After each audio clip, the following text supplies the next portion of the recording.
Dear students, welcome to Bluepin Online. Shall we begin? Please use headset, pen and paper to take notes. Here you go. Please let's know your feedback after class.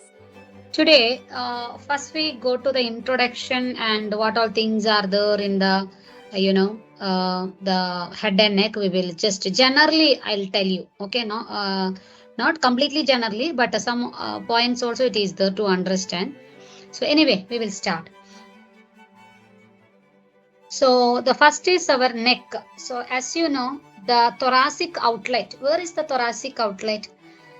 Outlet means inlet and outlet, that is two spaces which is bounded by the manubrium, first rib and thoracic vertebra, T1 vertebra. So the interval between two scalene muscle, backside scalene muscles are there, anterior and middle scalene muscles and first rib. So this will transmit the structures between the thorax, upper limb and lower leg. Okay, so the triangle which contains the brachial plexus. So you studied brachial plexus. The trunks of the brachial plexus and subclavian artery is passing through it.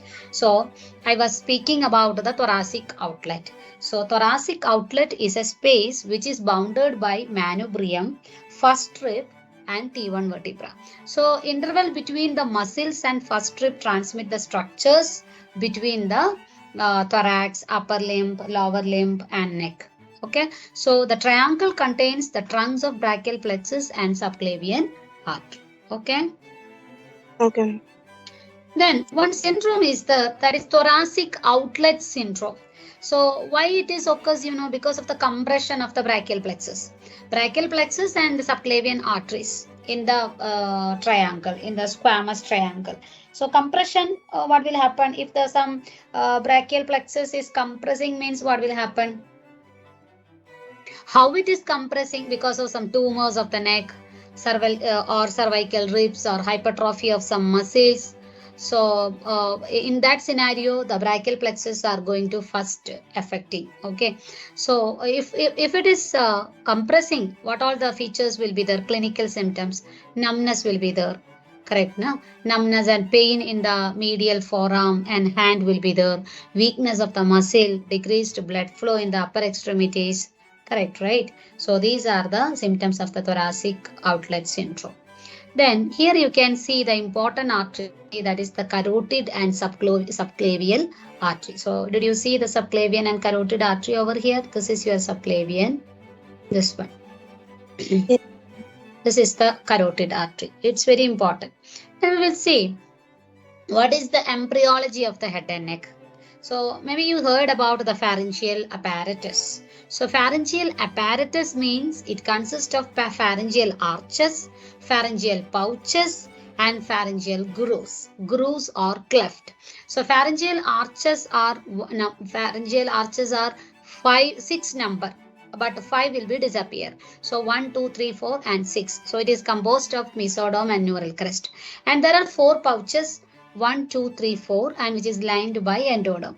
In between there are some grooves, that is pharyngeal grooves or cleft, that is 1, 2, 3 and 4 which is lined with ectoderm. Is it clear? Yes, ma'am. Then what is the anatomical association with the structures in the fetus and adult? So see, the first picture depicts the pharyngeal apparatus. So in that apparatus you can see the arches, first arch, second arch, third arch, fourth arch, fifth is missing. Okay, so this doesn't form any regresses and sixth is here. So in between you can see the pouches. Did you see the pouches? Yes, ma'am. Then you can see the cleft or the groove.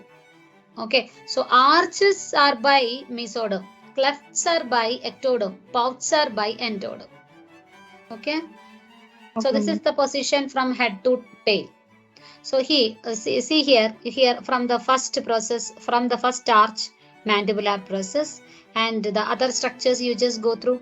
All other structures are arising from the arches, like external auditory meatus, tonsil, inferior parathyroid, cervical cyst, thymus, superior parathyroid. All the structures are arising from the arches. So we will study the components of the arches. See, from the first arch, neural arch, that is mesoderm, trigeminal mandibular nerve comes. and there is no particular artery comes from the first. And muscle, the all muscles of mastication which comes from the first arch. And skeleton, what are the bones which comes from the first arch? Maxilla, mandible, incus and malleus. Malleus. And second arch, you will get to know our facial nerve. Facial nerve comes from the second arch. And muscles of facial expression like a digastric, stylohyoid, stapedius muscle, as well as styloid process, lesser horn, upper body of the hyoid. All this comes from the second arch. And from the third arch, you will get to know the ninth nerve. Okay, and right and left common carotid artery, internal carotid artery, stylopharyngeus muscle, and hyoid some parts. And from the fourth arch, you know, the 10th cranial nerve, laryngeal nerve, pharyngeal branches, right subclavian artery, arch of aorta. And the muscles comes from the fourth arch is cricothyroid, soft palate, pharynx, and the cartilage is thyroid cartilage. And from the sixth arch, fifth is absent, sixth arch recurrent laryngeal nerve. And arteries are right and left pulmonary, and muscle lens, intrinsic muscle of the larynx. And here the cartilage, all other laryngeal cartilage.